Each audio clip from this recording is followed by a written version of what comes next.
గం గణపతయే నమః. మాతాపితృభ్యాన్నమః. శ్రీ గురుభ్యో నమః. ఇప్పుడు మనం మన ఇంట్లోకి లక్ష్మీదేవి ప్రవేశించి స్థిరంగా అఖండ ఐశ్వర్యముగా కొలువై ఉండటానికి ఈశాన్య దీపం పెట్టడం అనే విషయాన్ని తెలుసుకుందాం.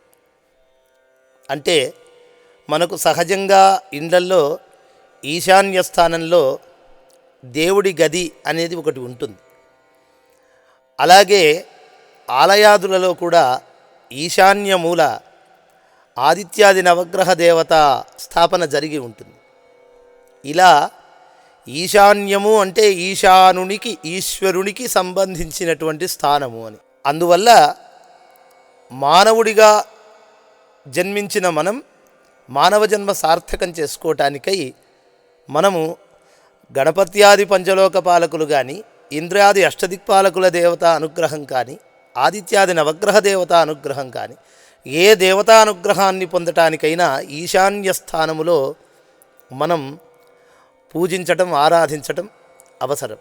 అటువంటి స్థానంలో ప్రత్యేకించి లక్ష్మీదేవిని ఆహ్వానించటానికై సమస్త సంపదల కోసం ఈశాన్య స్థానంలో ఒక 3 రకాల ఒత్తులు, అంటే తెలుపు, నలుపు, ఎరుపు దారాలతో మూడింటిని కలిపినటువంటి ఒకే ఒత్తిగా చేయబడినటువంటి దాన్ని కానీ, లేదంటే 3 విడివిడిగా ఉన్న ఒత్తులను కలిపినటువంటి ఒత్తిని కానీ వేసి నువ్వుల నూనెతో ఒక ప్రమిదలో దీపారాధన చేసినట్లయితే మనకు సర్వదేవతానుగ్రహము కలిగి అరిష్టాలు తొలగి మన ఇంట్లో స్థిరమైన లక్ష్మీదేవత అనుగ్రహిస్తుంది అని చెబుతున్నాయి శాస్త్రాలు.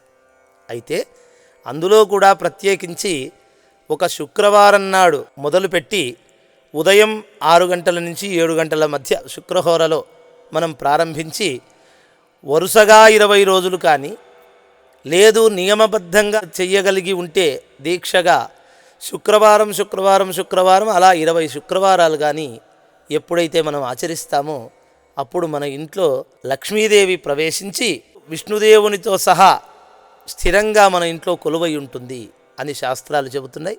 కాబట్టి అలా మనం దీపాన్ని, ఈశాన్య దీపాన్ని పెట్టి సర్వదేవతానుగ్రహాన్ని పొందుదాం.